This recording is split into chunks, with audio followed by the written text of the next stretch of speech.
Motorenga. D'abord et avant tout, les meilleures conditions.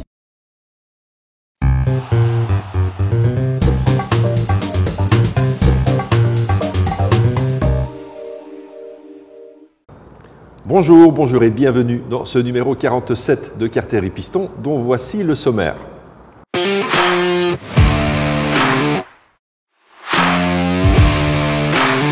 La Harley-Davidson Lowrider ST devient une voyageuse au caractère sportif. Royal Enfield n'en finit pas de nous surprendre. Voici la version Scrambler de l'Himalayan, la Scram 411. La Ducati Multistrada V2S n'est pas la moitié de la V4, une belle moto comme les Italiens savent faire. Kawasaki fête ses 120 ans et les 50 ans de la gamme Z. Qu'est devenue cette lignée? Sur 2 numéros, nous referons l'histoire de la Z, mais commençons par la plus moderne des descendantes de la Z1, la Z900.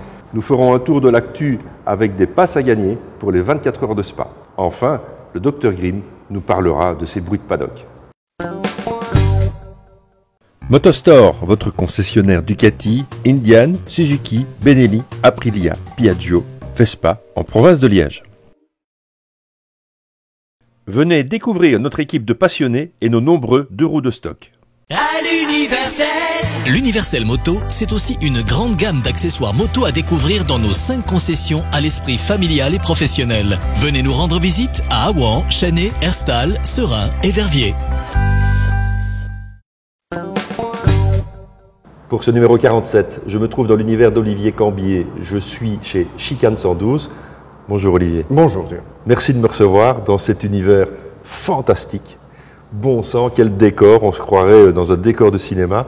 On ne peut pas rêver mieux pour tourner une émission, pour tourner un Carter et Piston, dont le sujet principal est la moto. Mais on ne va pas parler que de ça aujourd'hui. On va découvrir cet endroit tout au long de l'émission. Mais aussi la philosophie. D'abord, géographiquement, on est où, Olivier ? Alors, on est situé à Malone, à côté de Namur. On est dans un ancien dépôt du Vicinal, donc du tramway d'abord à vapeur puis électrique, qui date de 1892. D'accord. Et on a réimplanté notre activité ici l'année dernière. Ok. Oui, donc ça, je dis, ça sent le neuf en termes de qualité de finition. On voit bien que c'est un bâtiment qui n'a pas encore vécu sa renaissance complètement, mais par contre, rien que la charpente est exceptionnelle. Oui, tout à fait. Tout est d'origine. On a gardé un maximum d'éléments anciens, comme la passion. Notre passion est l'ancien aussi, oui. dans les restaurations. On a fait un mix des deux. D'accord. Parce qu'en fait, d'abord, toi, tu viens de l'univers du bateau. On en parlera un peu plus tard. Tu m'expliqueras un petit peu pourquoi les bateaux. Et puis la moto, c'est toujours le côté passionnel, évidemment, qui marque. Olivier, avant de continuer, on va passer au premier essai d'une émission assez chargée en fait en termes de présentation de moto. On va parler Harley-Davidson, on va parler de la Lowrider ST.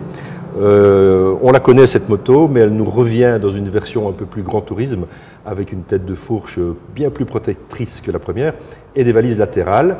Une Harley avec une certaine dose de sportivité.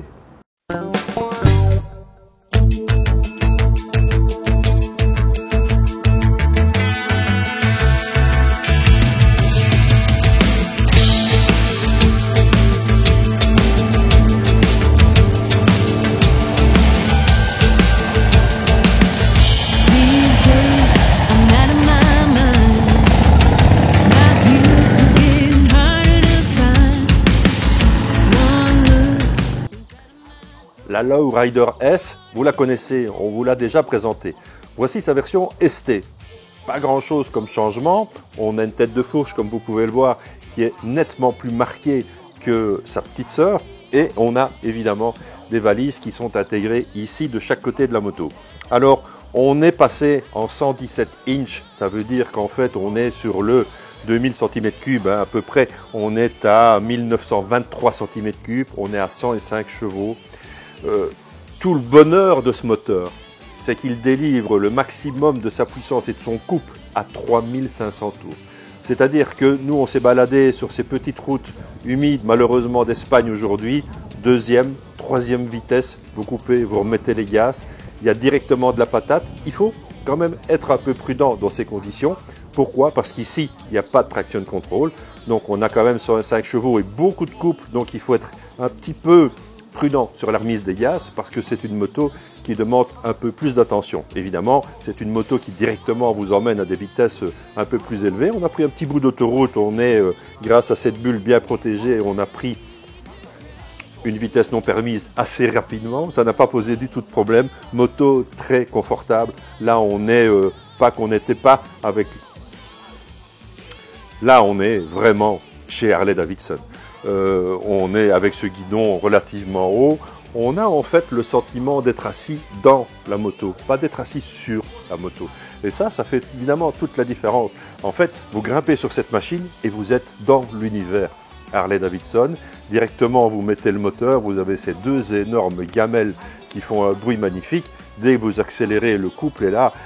C'est assez magique. Et cette moto, cette Lowrider ST, a été conçue avec aussi une garde au sol et des pose-pieds qui sont positionnés bien plus haut que sur les autres modèles. De ce fait, vous avez une possibilité de prendre beaucoup plus d'angle et finalement de vous amuser avec une moto qui, rappelons-le, fait quand même plus de 300 kg. Alors, cette machine n'est pas une révolution en soi, c'est une machine qui en fait fait parfaitement son job, qui attrape de plus en plus de la gueule et qui affirme son caractère sportif parce qu'en fait, elle en a un. Et on est toujours un peu étonné de se dire, oui, ben bon, la Harley, c'est pour se balader à 40 à l'heure. Ben écoutez, je peux vous dire que non, pas nécessairement.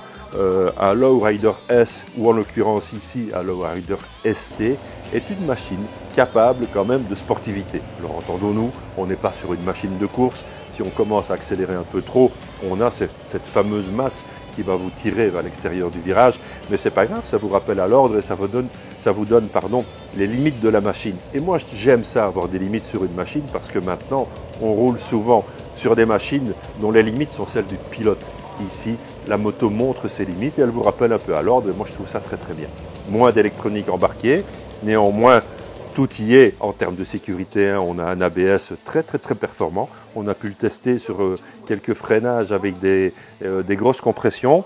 D'origine, elle est équipée avec ce filtre à air un peu proéminent, mais qui lui donne une sacrée gueule.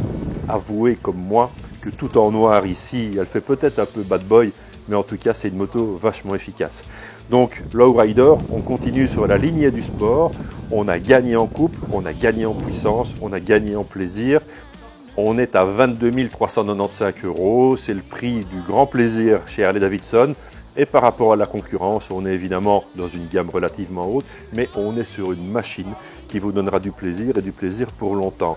Lowrider ST à tester.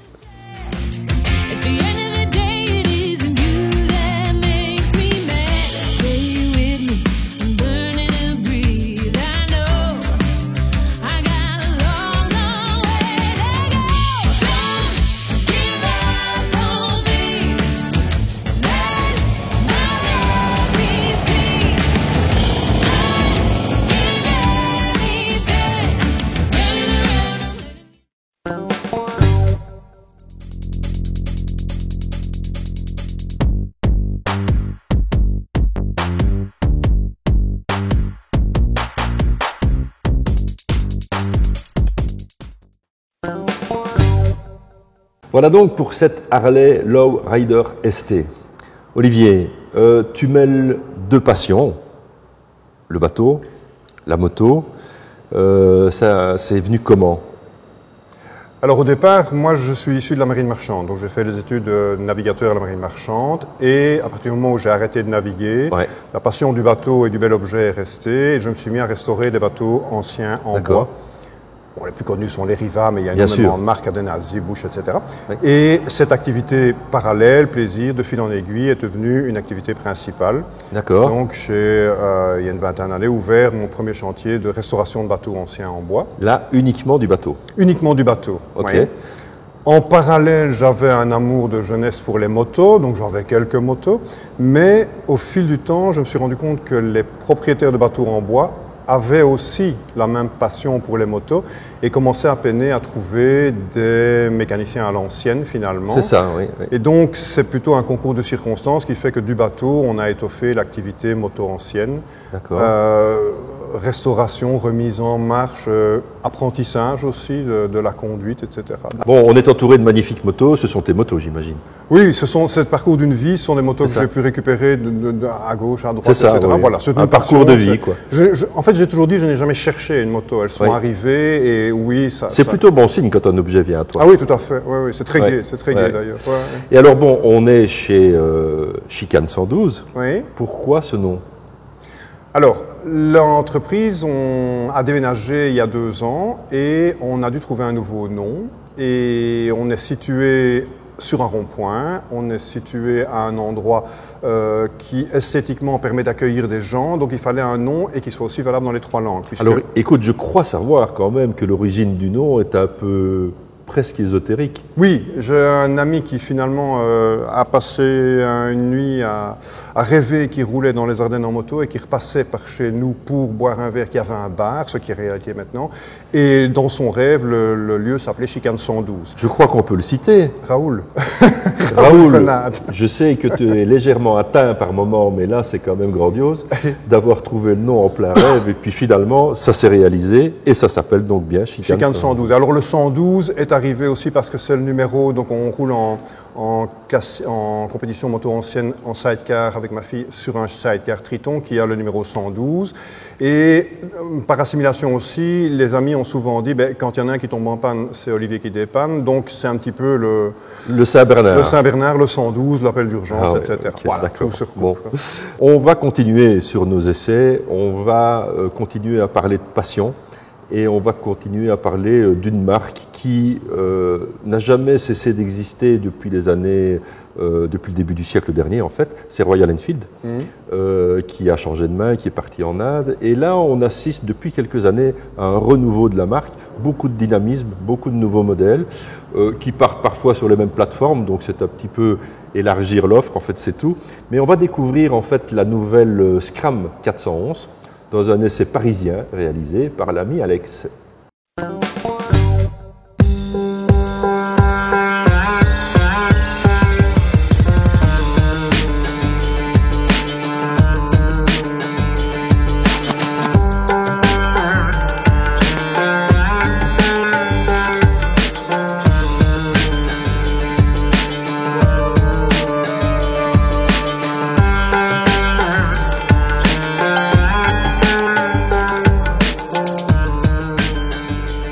Vous connaissez certainement déjà l'Himalayan, mais connaissez-vous le Scram 411? Le Scram 411, c'est une nouveauté 2022 de Royal Enfield. C'est une moto qui vient amener un vent de fraîcheur au catalogue de la marque, parce que quand on pense Royal Enfield, on ne pense pas spécialement à ce genre de moto, on ne pense pas spécialement à ce genre de coloris. Donc c'est une moto qui était assez inattendu. Si je vous ai posé la question justement concernant l'Himalayan et le Scrambler, c'est simplement parce que le Scrambler ici est une version revisitée de l'Himalayan. C'est une version dépouillée, revisitée, on a enlevé beaucoup de choses, mais il y a quand même encore quelques similitudes. On est sur le même moteur que l'Himalayan, on est sur un monocylindre de 411 cm3 qui développe 24 chevaux. Mais c'est un moteur qui est qualitatif et c'est un moteur qui consomme peu. On est autour d'une consommation d'environ 3 litres au 100. Alors si on ajoute à ça le réservoir de 15 litres qui est aussi le même que l'Himalayan, on a une autonomie annoncée aux alentours de 470 km. Pour moi, ça reste un petit peu optimiste quand même. Alors au niveau du cadre et du châssis, c'est aussi exactement le même que l'Himalayan, à quelques petits changements près. Au niveau de la roue avant, on est sur une roue de 19 pouces. Cette roue de 19 pouces en fait est plus polyvalente et donc elle a aussi une meilleure réactivité. En ce qui concerne les suspensions, on a un débattement de 190 mm à l'avant comparativement aux 200 mm de l'Himalayan. L'amortisseur arrière reste inchangé, on est toujours à 200 mm. Au niveau de la selle est très confortable. C'est une selle qui est en fait monobloc, qui vient vraiment refléter l'esprit urbain que Royal Enfield souhaite mettre en avant pour cette moto, et différent effectivement de la selle 2 places de l'Himalayan. Alors ce que j'ai beaucoup aimé avec cette selle, effectivement, au-delà du confort, c'est qu'elle a vraiment un bon grip et on glisse vraiment pas dessus. Elle est vraiment peu fatigante en fait, même la position est vraiment peu fatigante. On est vraiment bien assis, on est de nouveau assis très droit, on a une position scrambler avec un guidon assez large et assez haut. La position debout, c'est la même chose, on se met facilement debout. la hauteur de selle reste quasiment inchangée. L'Himalayan était annoncé à 200 kg. Ici, on a perdu 15 kg. Ces 15 kg, ça s'explique en fait simplement par le fait qu'on a vraiment épuré la moto. On a enlevé toute la partie carénage, on a enlevé les porte-paquets, on a enlevé beaucoup de choses. Et j'allais dire aussi cette roue de 19 pouces en fait vient vraiment alléger la moto. La moto est équipée en fait de deux monodisques avant et arrière et elle est équipée d'un ABS. L'ABS n'est pas déconnectable, mais ça j'y reviendrai juste après. Pour le poste de pilotage, c'est la même chose, tout a été épuré, on y retrouve juste un compteur avec les informations basiques, on n'a pas besoin d'informations supplémentaires, on a enlevé vraiment tout le superflu. Sur le marché européen, la moto sera livrée avec le tripper qui permet en fait de connecter son smartphone via l'application Royal Enfield et permettra ainsi d'obtenir les informations GPS. La moto est livrée donc dans des tout nouveaux coloris qui sont vraiment chatoyants et qu'on n'a vraiment pas l'habitude de voir au catalogue de la marque. Enfield tente de faire une incursion dans le milieu urbain avec ce scrambler épuré, avec ce modèle qui se rapproche plus d'un crossover. C'est une moto qui est taillée pour la ville, avec un look de franchisseuse, mais qui n'en a pas vraiment la capacité. Comme j'expliquais tout à l'heure, au niveau de l'ABS, on ne peut pas déconnecter l'ABS. Si on devait faire quelques reproches à ces motos, et c'est vraiment juste histoire de faire des reproches, on pourrait effectivement parler de la puissance. Donc en fait, la puissance reste quand même limitée. On vient à peine chatouiller les 120 km/h. Bon, tout seul ça va, forcément avec un passager ça risque d'être un petit peu plus compliqué. Mais bon, on doit le reconnaître, on doit se l'avouer, la moto reste quand même un plaisir solitaire. Mais finalement, au vu de toutes les réglementations en vigueur, est-ce vraiment nécessaire de mettre une puissance plus élevée? Ici, il y a tout ce qu'il faut pour pouvoir se faire plaisir. Royal Enfield, c'est avant tout la simplicité, la qualité, c'est un état d'esprit.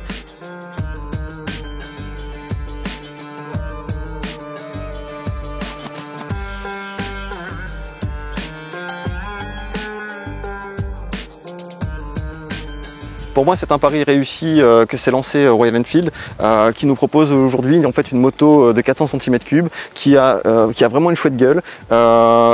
Pour un prix de 5 300 € et qui, pour moi, a tout d'une grande. Vous serez certain de ne pas passer inaperçu devant les terrasses ensoleillées des cafés cet été.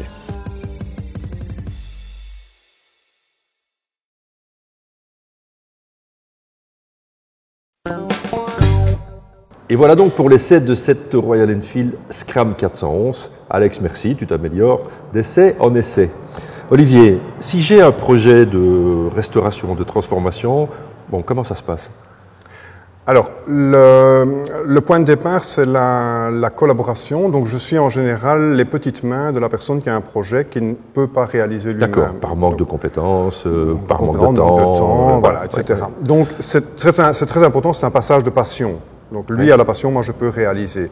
Après, on essaye de faire une offre, il n'y a rien à faire, il faut passer par un budget, mais on fait une quantification du nombre d'heures qu'on va passer. C'est ça. Donc, il y a des projets qui sont ardus, il y a des projets qui sont plus simples, il y a des projets qu'on peut phaser aussi. On peut faire une certaine partie pendant une année, puis l'autre une année. C'est vraiment chaque fois à la carte. Bon, les téléspectateurs le savent, on le sait évidemment, restaurer des véhicules anciens, les transformer, que ce soit des bateaux, que ce soit des motos, que ce soit des voitures, réclame un certain nombre de compétences et il n'est pas toujours simple de toutes les avoir. Donc peut-être que tu fais faire certains travaux par des artisans, par des gens auxquels tu mets ta confiance, dans lesquels tu mets ta confiance. Pardon. Oui, tout à fait. Je n'ai pas la prétention de dire que je fais tout moi-même. Disons que ce que j'essaye, c'est que la personne qui est propriétaire n'ait qu'un interlocuteur. Oui. L'entreprise, c'est chez 1512. Et à ce moment-là, moi, je dispatche, par exemple, pour la sellerie, on fait la réinstallation de la sellerie dans le bateau, mais on ne fait pas les coutures nous-mêmes. Le découpage, c'est confié à quelqu'un. C'est un métier. Hein, c'est un métier à part. Ouais. On a l'usinage du moteur, par exemple. Bon, on est équipé en tour et en fraiseuse, mais on n'a pas la capacité, l'expertise pour faire l'usinage moteur. Et en carrosserie, on peint certaines pièces nous-mêmes, mais il y a certaines pièces qui sont peintes chez un ami carrossier. Voilà. Ça, c'est principalement. Mais tout ce qui est, bon, évidemment, le travail du bois, les vernis, les peintures, les assemblages mécaniques, les recompositions, tout ça est fait en interne, l'électricité, les circuits électriques, tout ça est fait en interne, hydraulique aussi. C'est quand même costaud, hein? Oui, mais c'est ça qui est gai. C'est pouvoir, bien sûr, ça c'est très amusant. Mais enfin, bon, voilà, donc ce n'est pas évidemment à la portée de tout le monde de réunir déjà toutes ces compétences. On va continuer à parler passion, on va continuer évidemment, Olivier, à parler moto, et on va parler Italie avec la Multistrada V2S, qui n'est pas la moitié de la V4, croyez-moi. Un chouette essai que j'ai réalisé il y a quelques jours et qui démontre tout le savoir-faire des Bolognais. Après cet essai, nous ferons un tour de l'actu.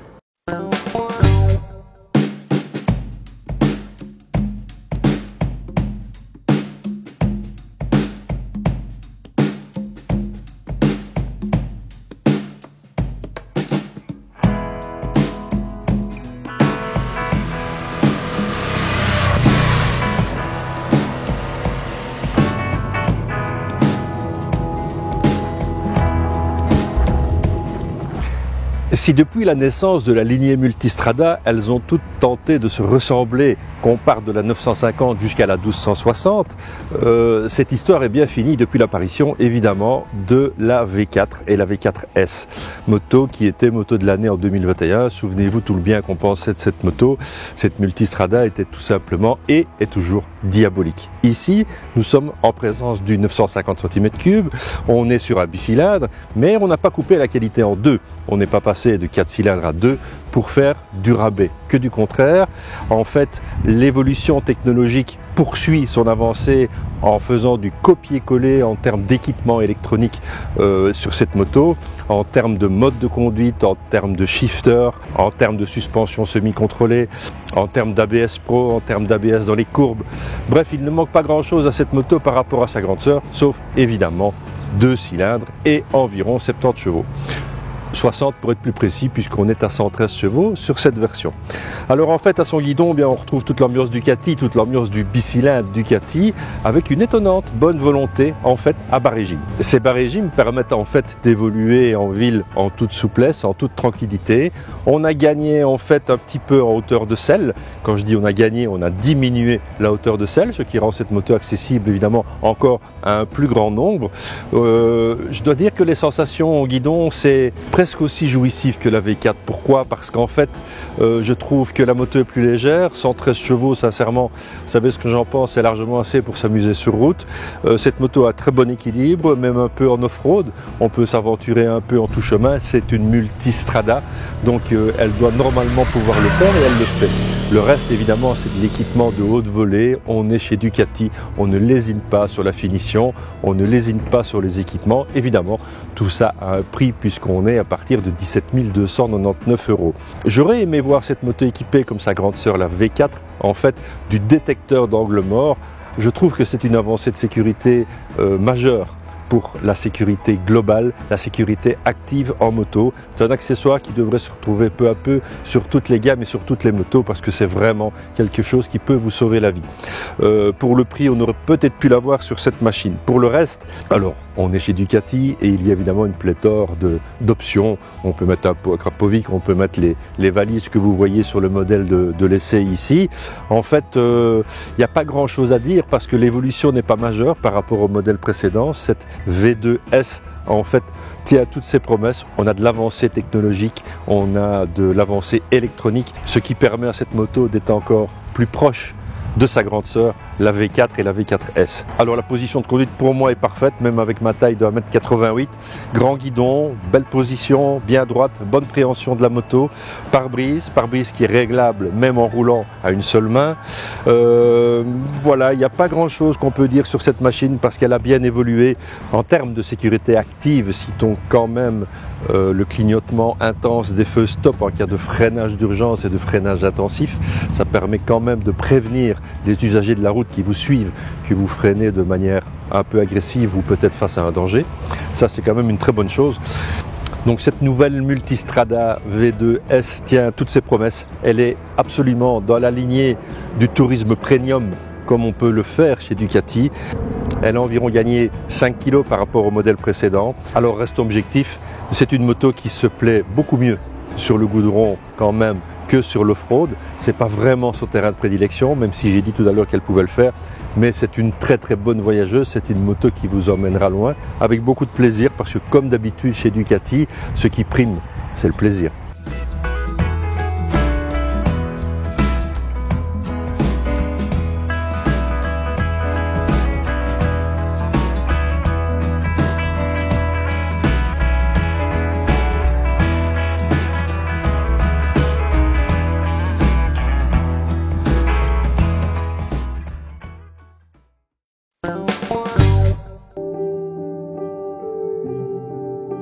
Hot Motorbike, votre concessionnaire agréé Triomphe en région liégeoise. Chez Hot Motorbike, nous vous réservons un accueil chaleureux et personnalisé. Tous nos modèles sont disponibles à l'essai. Découvrez notre large stock de motos neuves, ainsi que nos nombreux accessoires et vêtements.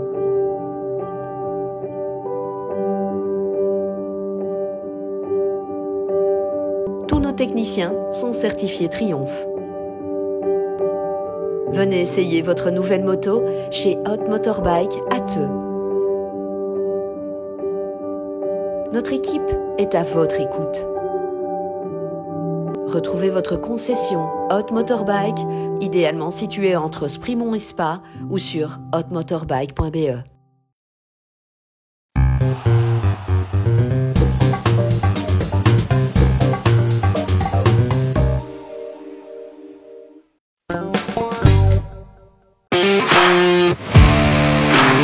Il partage la vie de Carter-et-Piston depuis déjà pas mal de temps en termes de pilote-essayeur, de journaliste, d'animateur de séquences, de conseiller technique. Mais cet homme a-t-il un vrai métier? C'est ce que nous allons découvrir. Portrait du Dr Grimm.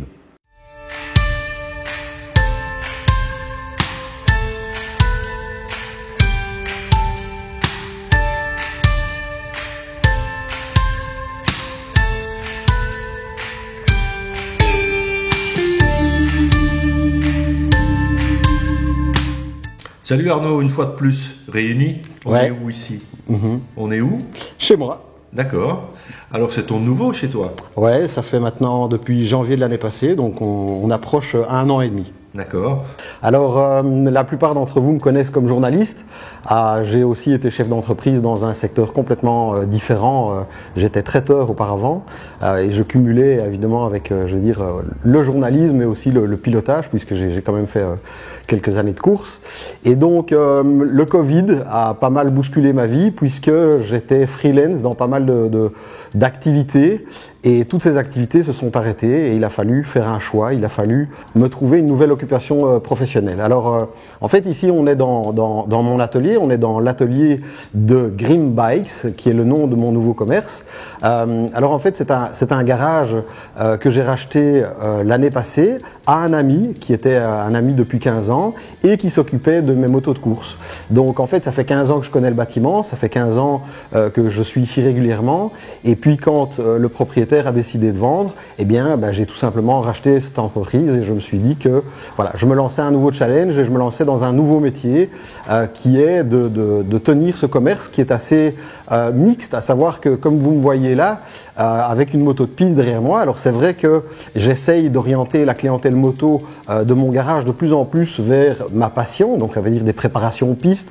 J'essaye d'utiliser, je veux dire, tout ce que je sais, tout ce que j'ai appris dans la modification des motos, que ce soit au niveau des suspensions, puisque je me suis spécialisé dans cet aspect-là, mais aussi la préparation, enfin voilà, essayer de donner un maximum de conseils et essayer de faire des motos de piste agréables à rouler et surtout cohérentes.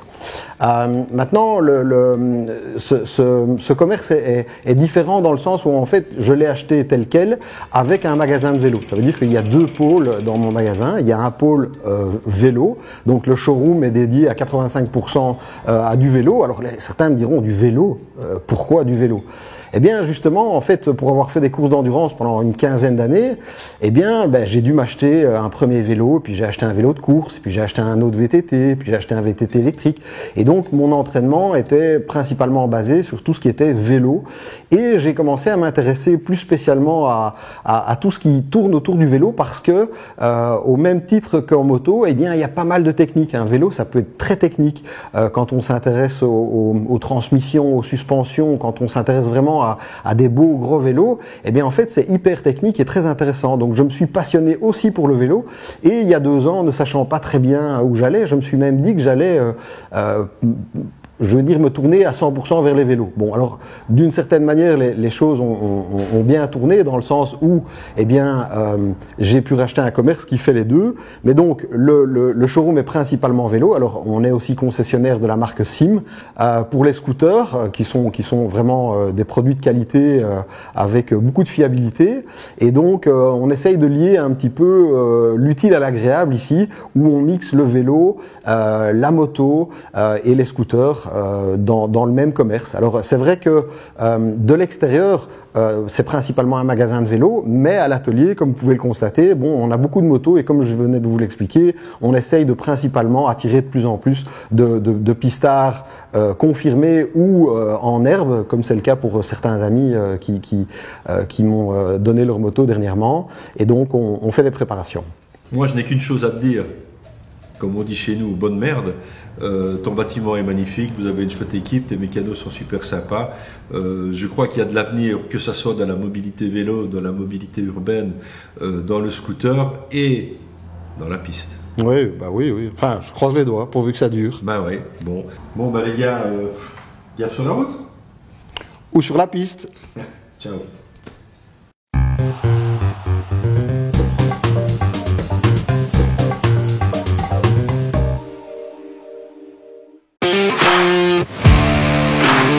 Ce 22 mai dernier s'est déroulé le DGR, le Distinguished Gentleman Ride, une réunion magnifique où la générosité et l'élégance sont de mise. Aymeric, on est dimanche, du soleil comme d'habitude. Aujourd'hui, c'est le DGR. Le DGR, c'est quoi? Alors le DGR, c'est un événement caritatif mondial qui se passe partout en même temps sur la planète et qui donc le même jour. Le même jour. Il y a 115 pays, je crois, à l'heure actuelle qui participent. On est, je crois que 340 000 motards, il me semble. Et alors, c'est caritatif parce que ça vise à soutenir la recherche contre le cancer de la prostate. D'accord, ok. Chaque année, on fait grossir la cagnotte ici à Liège. On est très fiers de ça. Alors, on n'est pas dans les meilleures villes de Belgique, mais on se défend pas mal. Il y a de plus en plus de monde. Et avec un temps pareil, je pense que... Ouais, c'est génial.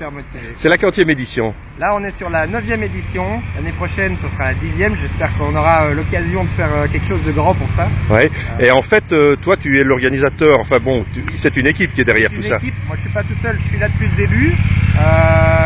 Avec ma page Café-Rasseur de Liège, j'ai essayé d'insuffler ça ici à Liège. Alors, il y a des gens qui sont venus m'aider, qui sont repartis. Il y en a d'autres qui sont arrivés. Tout ça, ça c'est un peu, oui, bien sûr, au fur et à mesure des aléas d'organisation. Et puis, il y a quelqu'un qui est venu me rejoindre depuis un certain temps. Maintenant, c'est Sylvain Chamard qui travaille chez Hot Motorbike. Bien sûr. Et qui a une aide très précieuse. On voit passer les choses assez improbables. Tu vas en fait là maintenant officier un petit peu dans l'agencement et le parking des motos, ça fait aussi partie de la tâche. Et puis moi je vais aller faire un petit tour parce que la dernière particularité c'est qu'on roule sur des motos de caractère, mais surtout on s'habille et on met son costume du dimanche. Voilà, on doit s'endimancher, c'est les Gentleman Ride, donc il faut s'habiller avec un petit côté dandy sur son vieux classique. Allez, l'idée est géniale et elle fait son chemin depuis plus de 10 ans. Bonne journée. Merci beaucoup. Plein de réussite et une fois de plus, le soleil est avec nous. À tout à l'heure, Aymeric. On se voit tout à l'heure.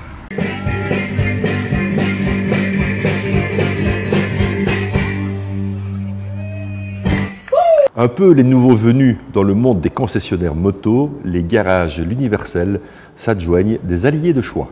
Bon, bonjour les amis, bonjour Alain. Honneur au Seigneur. Honneur au Seigneur. Oui, évidemment. Bonjour Bastien. Thierry, bonjour.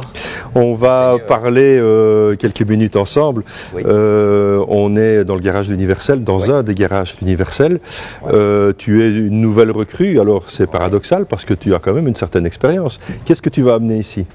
Mes 50 ans d'expérience. D'accord, Essayer d'arranger que tout ce qui est atelier mécanique moto tourne au mieux possible pour eux. D'accord. Donc tu vas un peu gérer, superviser l'organisation et la manière dont va fonctionner l'atelier, la préparation des motos, le service après-vente et la réparation des vies. Oui, bien sûr, parce que en fait ici il y a beaucoup de marques, donc il faut jouer avec beaucoup de services différents et ça il faut pouvoir jongler un peu et ton expérience sera certainement valorisante pour le garage.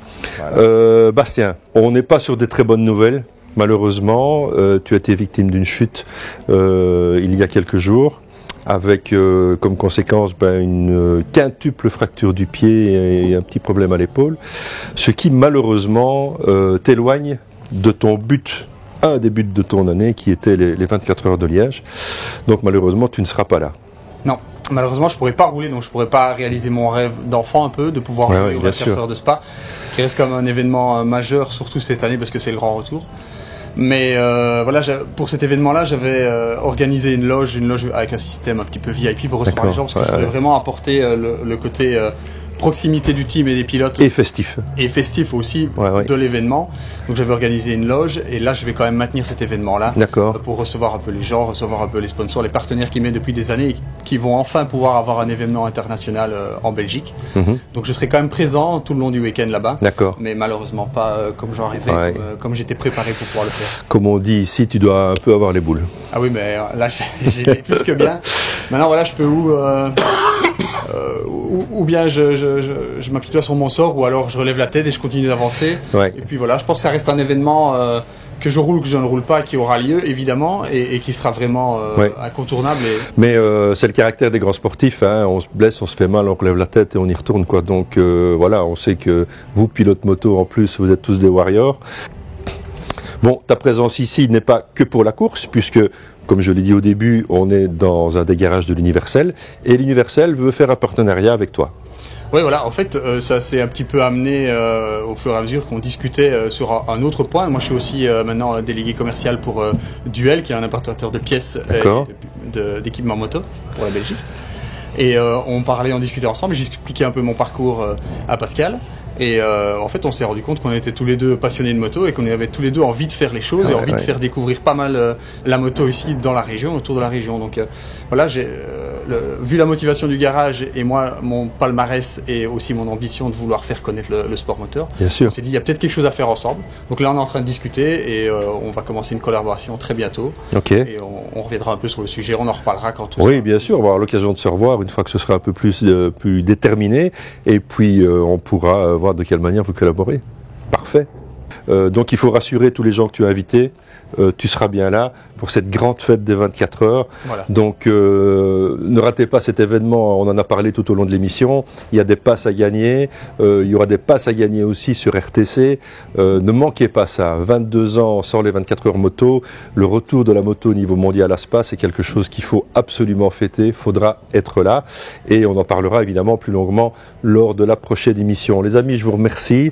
Je vous souhaite bon vent à toi Alain, à la tête et dans les projets qui sont ici, et toi le rétablissement le plus rapide possible, ton retour en piste et de nouveau nous claquer des bons chronos. Toujours à l'Universel et sous un soleil éclatant les 7 et 8 mai derniers, les portes ouvertes ont rassemblé plus de 950 visiteurs. Au programme, il y a eu la présence de Sarah Lesito et la présence de Gaëtan Barzotz, animateur Radio Contact et ambassadeur Benelli.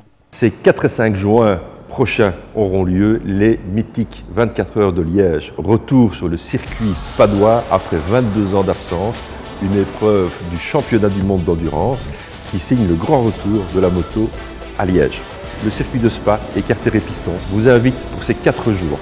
En effet, les 4 premiers abonnés sur Facebook et YouTube qui répondront à la question suivante: quelle est la date, mois et année du numéro 1 de Carter-et-Piston gagneront un pass de 4 jours complets pour cette épreuve des 24 heures de Liège. Réponse à l'adresse mail ici en dessous.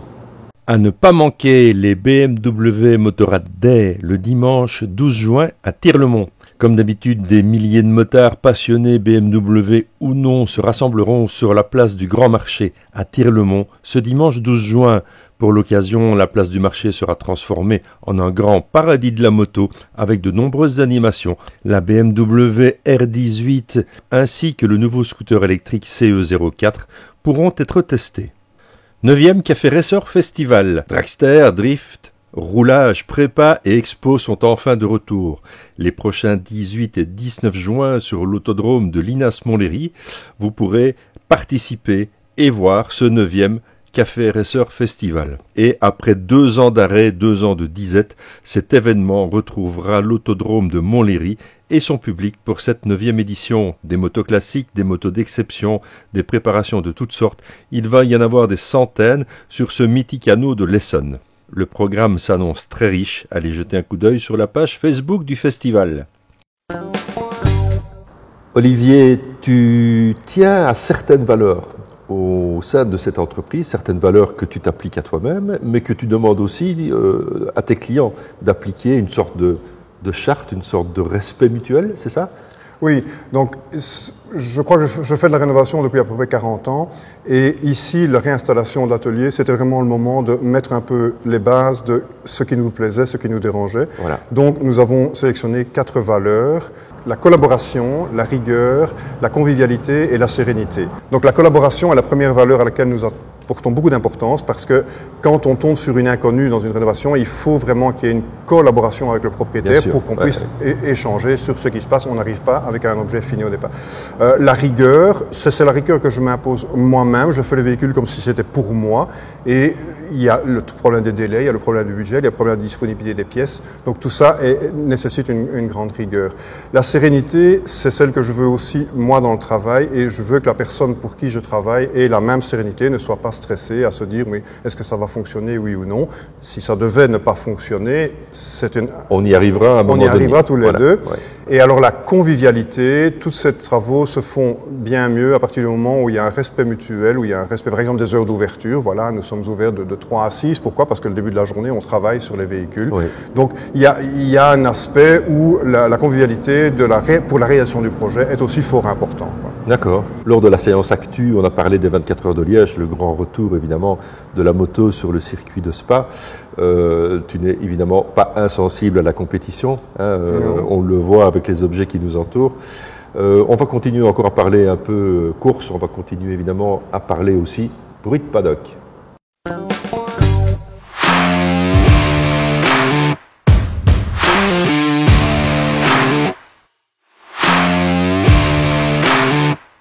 Salut Arnaud. Salut Thierry. Bon, pour une fois, je vais t'accompagner dans Bruit de Paddock. Ah, ça fait du bien d'être une fois près de toi pour cette petite séquence. Bon, dis-moi, je sais que tu viens de rouler sur le nouveau tracé spadois. Ouais. Tes premières impressions ? Eh bien, très agréable. En fait, c'est assez incroyable parce qu'au final, le tracé n'a pas changé, sauf un virage qui est le virage après Bruxelles. D'accord. Eh bien, quand on roule sur le nouveau circuit, on a l'impression que la moitié du circuit est nouvelle. Ah oui, à ce point-là. Oui, malgré que le tracé est principalement la première partie, à savoir quand on part de la source et qu'on remonte le raidillon. Oui. Oui, malgré que le tracé n'ait pas bougé d'un iota, le raidillon, eh bien, moi j'ai eu l'impression de le prendre plus fort, d'accélérer plus fort au-dessus, parce qu'en fait tout est tellement dégagé, on a une impression de sécurité accrue, réelle. Alors au début, la première fois que tu arrives en haut, tu es un peu perdu parce que c'est un virage aveugle, mais moi j'ai bien aimé. Alors je trouve que ça a un petit peu dénaturé Francorchamps par rapport à la verdure, par rapport à tout ce qu'on connaissait. Ouais, ça fait un petit peu moins forêt. Enfin, si ça va dans le sens de la sécurité, c'est oui, alors on est bien d'accord que les travaux étaient tout à fait nécessaires. Est-ce que pour toi, ça a une incidence ? On a vu dernièrement les premiers essais des 24 heures de Spa, on va y revenir. Est-ce que ce nouveau tracé a une incidence réelle sur les temps qu'on a pu constater ? Oui, clairement. Clairement. Selon moi, rien que le virage qui a été modifié donne un gain, je dirais, d'1 seconde. D'accord. Maintenant, le circuit a été resurfacé sur pas mal d'endroits, notamment dans le raidillon, et je pense que le raidillon est plus rapide aussi parce qu'on a plus de grippe et qu'on peut vraiment ouvrir plus grand qu'avant, aussi parce qu'on se dit qu'on est plus en sécurité. Dans quelques jours, c'est les 24 heures de Liège, le grand retour de la moto au niveau mondial sur le tracé de Spa-Francorchamps. On a déjà vu des essais, effectivement, on peut reparler des temps avec un 2 minutes 20, ce qui en moto et à Spa, ça devient quand même du sérieux. C'est surtout du jamais vu. C'est incroyable, assez incroyable. Oui. Bah oui, disons que selon les spécialistes, alors ce qui est déjà assez agréable, c'est voir l'engouement des pilotes pour ce circuit. À savoir qu'il y a plein de pilotes qui ont découvert le tracé pendant les essais et tout le monde est unanime en disant ce circuit est juste magnifique, ce circuit est incroyable, ce circuit est effectivement hyper rapide, mais il y a vraiment un engouement et voilà, tout le monde est unanime par rapport au fait que le circuit est absolument génial. Alors ces 24 heures, on va les vivre de l'intérieur, ou plus principalement, tu vas les vivre de l'intérieur. Tu seras un peu l'envoyé spécial de Carter et Piston pour nous faire l'histoire du week-end. Mais avant d'en faire une histoire, il y a ce qu'on peut déjà juger maintenant. Il y a des groupes et des teams qui se détachent, des pilotes. Tu as des favoris ? Oui, de manière évidente, il y a toujours les cinq teams les plus rapides aux essais qui sont présents et qui sont tous favoris, entre guillemets. On a le team champion du monde. Oui, qui pour moi est l'extrême favori, c'est le CERT, de manière évidente. Oui. À savoir que rien que le fait que Xavier fasse partie de l'aventure. Bien sûr. C'est BMW qui a actuellement fait le meilleur temps. Alors on sait que BMW, la BM est la plus rapide, ça on le sait. On le constate depuis déjà des mois et des années, mais malheureusement, manque de constance. C'est leur gros problème, c'est que souvent, ils ne terminent pas les courses. Alors que la Suzuki est un peu moins rapide, mais elle termine les courses. Donc, et l'endurance est une discipline dans laquelle il faut tenir le coup. Maintenant, il y aura bien évidemment la Kawasaki numéro 11, il y aura le Yacht en Yamaha avec la numéro 7, il y aura tous les gros teams, ils seront tous là, et c'est vrai que ça va être comme d'habitude, ça va être compliqué. Et ça va être à couteau tiré. Ouais, tous les team managers sont aussi unanimes pour dire que ça va être 24 heures difficiles à gérer parce que le circuit, la configuration du circuit, le fait que les pilotes soient parfois très loin du poste de panotage et tout ça, on perd le contrôle des choses et ça va être plus difficile et en plus le circuit nécessite une telle attention permanente pour les pilotes, ça va être très fatigant pour les pilotes physique. Et puis Spa reste Spa, on peut être au soleil d'un côté et à la pluie de l'autre, donc ça reste très particulier. Et rajoutons le fait que quand il fait noir à Franco, il fait noir à Franco. Et donc c'est aussi la nuit va être quelque chose de différent à gérer par rapport aux autres circuits où c'est souvent plus ou moins illuminé. Là, ils vont vraiment arriver dans la nuit profonde quand ils seront du côté de l'autre côté de Bruxelles et tout ça. C'est ça. Et là, ils vont aussi découvrir un autre aspect du circuit. Tout à fait. Spa reste spécifique. Ça va être un grand week-end. Oui, clairement. Vraiment. Bon, bien, écoute, l'endurance, c'est une chose. Venons un peu au bruit de paddock. Qu'est-ce qui s'est passé dans le monde du MotoGP et du Superbike ? De manière la plus récente, ce qui s'est passé principalement en Superbike, puisque ce week-end était le week-end à Estoril. Alors, ça a été nouveau. Le World Superbike, pour le moment, donne un spectacle qui est absolument magnifique, parce que l'année passée, il y avait un combat de titans entre le Turc et Jonathan Rea. Ça a été des bagarres complètement folles et cette année, Bautista se mêle à la bagarre. Donc Bautista, de retour sur Ducati, se mêle à la bagarre et ça fait maintenant des bagarres à 3 qui sont complètement folles. Alors on dit le Turc parce qu'en fait son nom est pour nous relativement imprononçable, mais il a quand même déclaré qu'il était stupéfait de la vitesse de la Ducati. Oui, il a dit ça aussi pour un peu secouer Yamaha et son team. Il a dit quand je me suis fait passer par Bautista dans la ligne droite, j'ai eu l'impression d'être en 600. C'est quand même hallucinant. Oui, c'est parce que c'est un type qui veut défendre son titre et il râle un peu parce qu'il se fait dépasser par la Ducati, au même titre qu'en MotoGP, parce que Ducati fait des motos qui dépassent tout le monde dans la ligne droite. Mais il n'empêche que c'est quand même pas toujours la Ducati qui gagne à la fin. Donc la puissance est une chose, la vitesse de pointe en est une autre. Mais la victoire, elle se dispute d'ailleurs ce week-end. C'est Jonathan Rea qui a gagné hier les deux courses, alors que Bautista a gagné celle de samedi. Et le Turc à chaque fois a fait partie du podium, mais c'était pas son week-end. Alors en plus les conditions de piste à Estoril étaient un petit peu mitigées parce qu'ils ont dû rouler sur mi-sec. Donc il y a eu pas mal de chutes, il y a eu pas mal d'accidents. Il y a malheureusement Van der Mark de chez BMW qui s'est cassé le fémur, qui est out pour 2 mois. Scott Redding revient fort avec la BM Ça fait plaisir à voir. Et aussi les Honda avec notamment Iker Lecuona qui vient du MotoGP, qui remonte, qui a terminé 5e ce week-end. Et voilà, ça fait du bien de voir plusieurs marques devant. Mais encore la dernière course d'hier, le combat entre Jonathan Rea et Bautista et le Turc, c'est juste... voilà, c'est du grand spectacle. Le Superbike, pour le moment, c'est du grand spectacle. Je suis bien d'accord avec toi. Mais bon, le MotoGP n'est pas en reste. Loin de là, le MotoGP est plein d'inconnus. Le MotoGP nous réserve beaucoup de surprises. Donc, Bastianini est vraiment un pilote qui monte et qui est en train de peut-être, je pense, est en train de lorgner sur la place de Jack Miller, du team officiel. On commence à parler de transfert, évidemment. Voilà, Miller serait annoncé chez KTM. On parle de Mir qui serait annoncé chez Honda, et en fait tout ça est dû au retrait de Suzuki, parce que ça c'est la grosse nouvelle du moment, c'est Suzuki qui se retire et qui en fait en se retirant chamboule un peu tout, fout un bordel monstrueux dans les transferts. Et donc là pour le moment les managers sont en plein boulot, il doit y avoir des discussions dans tous les sens, il y a beaucoup de déclarations, et donc voilà, en termes de mercato, c'est vrai que pour le moment le MotoGP c'est chaud. Maintenant en termes de championnat, bon, rappelons-nous que Quartararo est toujours en tête du championnat. Oui. Alors lui il a joué la sécurité, il y a eu des courses où il ne pouvait pas gagner, il a assuré des points, il a un comportement très mature pour son âge. Il est champion du monde, mais bon, ça n'offre pas la maturité pour autant, et il l'a. Et donc, à force de mordre sur sa chic et gagner quand il peut, eh bien, il est en tête du championnat. Mais les 3 premiers, avec Alex Espargaro, qui est 2e sur l'Aprilia, ça c'est quand même à noter, eh bien, ils se tiennent en 8 points. Donc, ça veut dire que tout est ouvert. Voilà, tout est ouvert. Ouais. Et pour reparler d'Espargaro, il a fait aussi quelques déclarations, pour revenir 2 secondes sur le mercato, en termes d'éventuellement des opportunités chez KTM, peut-être pour lui, et des grosses difficultés budget. En fait, les teams ont l'air de vouloir un peu moins payer les pilotes qu'avant.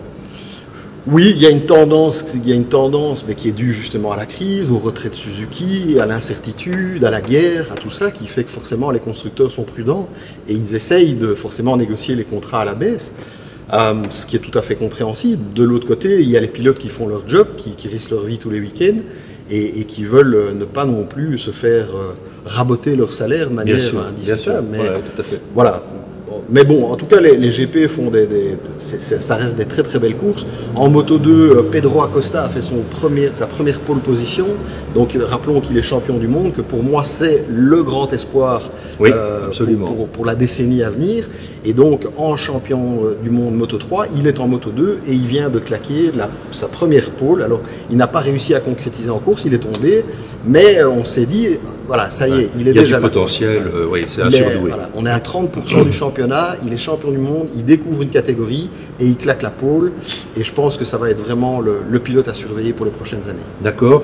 As-tu suivi un peu ce qui se passe avec nos petits Belges de chez Zelos? Oui, Barry se bat, Barry évolue. Il fait du très bon boulot là où il est. Il rentre régulièrement dans le top 15, parfois dans le top 10. Bon, je pense que c'est un pilote qui est en pleine évolution. Il est encore très jeune. Il est dans un team qui n'est pas non plus le team de référence. Donc, c'est un pilote qui doit mûrir et il le fait très bien. Il s'accroche, il se bat et ça avance. Et je pense que c'est très positif. Je pense que l'année prochaine, il fera encore mieux. Je pense que, à mon avis, l'année prochaine, il sera de plus en plus rendez-vous au top 10 et voire mieux si tout va bien. Ok. Bon, en tout cas, la grosse actualité, c'est ces 24 heures de Liège. On vous donne évidemment rendez-vous là-bas. Enfin, moi, je ne vous donne pas rendez-vous là-bas, je n'y serai pas. Mais vous aurez l'occasion, évidemment, de croiser l'équipe Carter et Piston avec Arnaud au micro et Alex à la caméra. On se retrouve le mois prochain. Bon, et d'ici là... gaffe sur la piste. Olivier, Chicane 112, c'est aussi un lieu de partage, un lieu d'événement, un lieu de vie finalement. Oui, tout à fait. Dans la transformation du bâtiment ici où nous sommes, il y avait un espace qui était disponible et qu'au fil de la rénovation, nous nous sommes dit, mais ça pourrait être une activité complémentaire de Chicane 112, c'est d'accueillir des événements qui soient liés à la moto de près ou de loin. et l'espace le permet, le parking le permet et la beauté des objets exposés aussi. Oui, bien sûr. Donc on a réalisé au mois de fin avril un concert de blues qui a eu vraiment un chouette succès. C'est une première pour nous, mais voilà, on a fait une petite scène, des rideaux acoustiques, des musiciens de qualité et c'était très convivial. On a fait également un vide-dressing féminin, réservé exclusivement avec des commerces locaux qui ont amené de la marchandise et des particuliers. On a fait aussi l'accueil d'une balade de moto ancienne. Donc nous n'organisions pas la balade, mais on a accueilli le groupe au départ déjeuner. Ils sont partis faire le promenade et ils sont revenus pour la fin de journée. Donc on peut faire ça au sens plus large, soit pour les old-timers, voitures, motos, soit pour tout événement. L'idée étant de faire revivre ce bâtiment avec son patrimoine. Il y a quand même un mot qui revient en permanence dans ton discours, c'est qualité. Qualité des travaux fournis, qualité du travail fait, qualité de la rénovation, qualité de l'accueil, qualité des événements. C'est vraiment quelque chose qui a l'air de te tenir à cœur et c'est très très bien évidemment. Oui, je trouve que personnellement, autour de nous, on a parfois trop tendance à avoir le nivellement par le bas. Et si je peux amener ma pierre à l'édifice par la formation des gens qui travaillent avec moi ou quoi, pour la qualité des travaux faits, c'est avec grand plaisir. C'est pas plus compliqué. Non, bien sûr. C'est juste comme un de tes 4 critères, c'est un peu de rigueur. Oui, tout à fait. Mais c'était... Olivier, on va parler maintenant d'un anniversaire qu'on aurait peut-être pu fêter ici, pourquoi pas, les 120 ans de Kawasaki, ça c'est quand même peut-être un peu lourd comme événement, mais aussi les 50 ans de la fameuse Kawasaki Z1, qui est arrivée en 1972, qui est venue bousculer en fait la suprématie de la Honda 750 qui avait révolutionné le monde de la moto en 1969. On va aller faire un galop d'essai sur la plus récente descendante de cette moto, la Z900.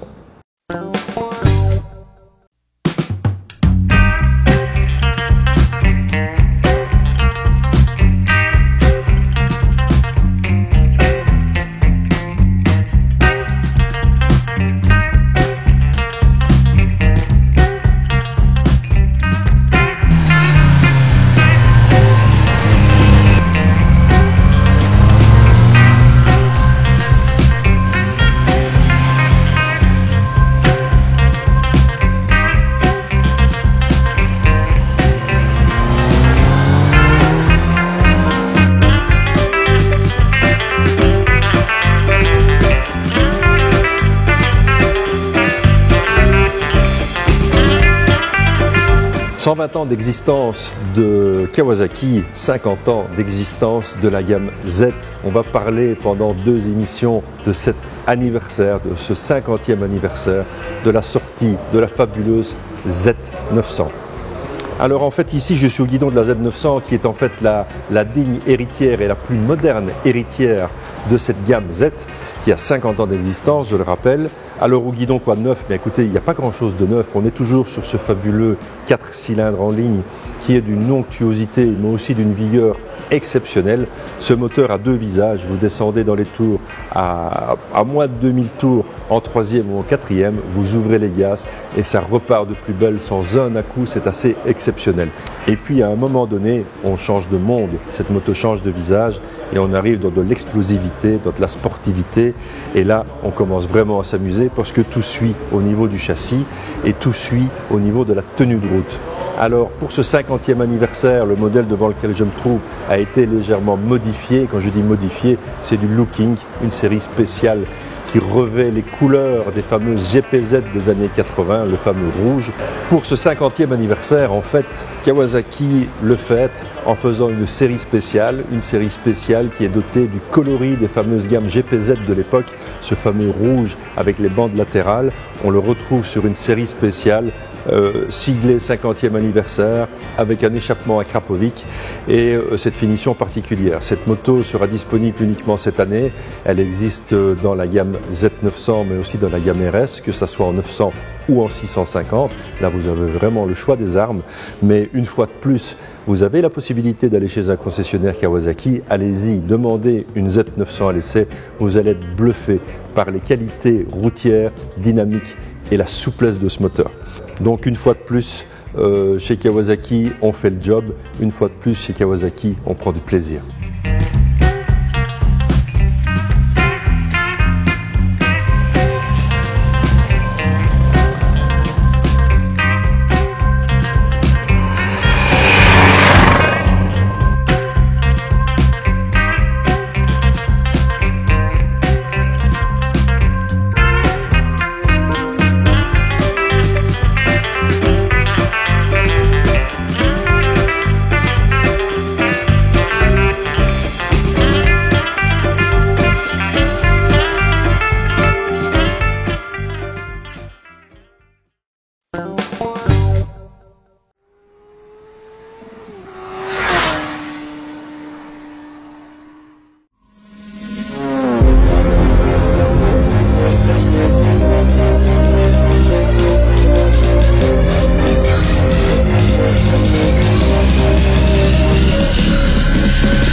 Voilà donc pour cette Z900.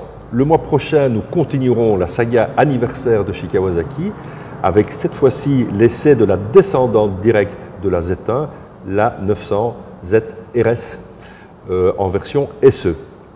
Olivier, le temps passe vite. Nous voilà déjà au terme de cette émission. Encore mille merci de nous avoir reçus dans des conditions parfaites, dans un endroit, franchement, c'est à découvrir. Passez, dire bonjour Olivier, attention, il faut respecter les horaires, c'est la qualité de travail de tous et la qualité de l'accueil. Alors si vous voulez avoir un peu plus de renseignements sur les activités de Chicane 112 et d'Olivier, vous allez vous connecter sur la page Facebook ci-dessous ou évidemment sur le site web. Donc avant de nous quitter, un petit peu d'actualité sur ce qui va se passer dans les prochains mois ici chez Chicane 112. Oui, alors pour les événements locaux maintenant c'est un petit peu en parenthèse, en fait c'est nous qui participons, donc on participe à la Transalp en fin juin, on participe aux courses de Chimay et Jeudine en juillet et août. Et à partir du mois de septembre, nous recommencerons. Il y a 2 concerts qui sont prévus, il y a de nouveau un vide dressing et il y aura un événement à définir encore, mais qui sera pour le mois de décembre, mais toujours en convivialité. Ça sent le vin chaud. Bon, à bientôt Olivier, merci encore. Beaucoup. Merci et pour votre visite. Bon vent en tout cas. Merci. Pour ma part, je retourne au Maroc pour entamer la campagne de juin. Nous ferons fin juin un point sur ce qui s'est passé au Maroc sur la première moitié de saison.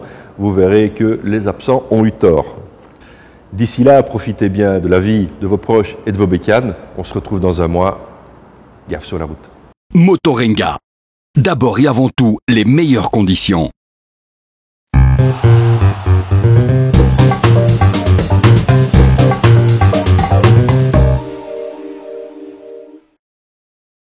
À l'Universel.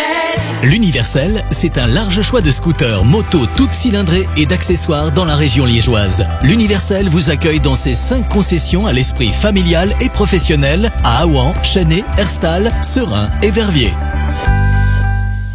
Motostore, votre concessionnaire Ducati, Indian, Suzuki, Benelli, Aprilia, Piaggio, Vespa en province de Liège. Venez découvrir notre équipe de passionnés et nos nombreux 2 roues de stock.